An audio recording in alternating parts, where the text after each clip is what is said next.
কলকাতার science city অডিটোরিয়ামে আয়োজিত হলো জেআইএস বিশ্ববিদ্যালয়ের ষষ্ঠ সমাবর্তন অনুষ্ঠান। প্রদীপ প্রজ্বলন ও শপথ বাক্য পাঠের মধ্যে দিয়ে অনুষ্ঠানের সূচনা হয়। অনুষ্ঠানে উপস্থিত ছিলেন ভারতের প্রথম লোকপাল বিচারপতি পিনাকি চন্দ্র ঘোষ। আগামী দিনে ছাত্রছাত্রীদের এগিয়ে যাওয়ার অনুপ্রেরণা দেন institute of liver O biliary সায়েন্সের আচার্য অধিকর্তা Shivakumar siren.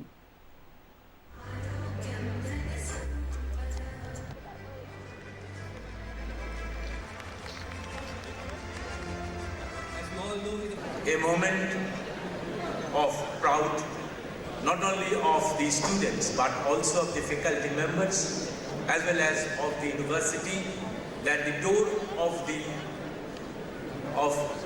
the world has been opened before you to do something and to show something to the people of this country, that you can do anything you like.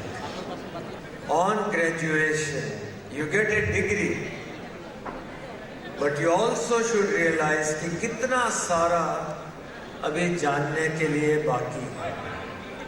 So keep trying and you will certainly do much better. বিশ্ববিদ্যালয়ের আচার্য তরণজিৎ সিং ছাত্রছাত্রীদের সাফল্যে সন্তোষ প্রকাশ করেন।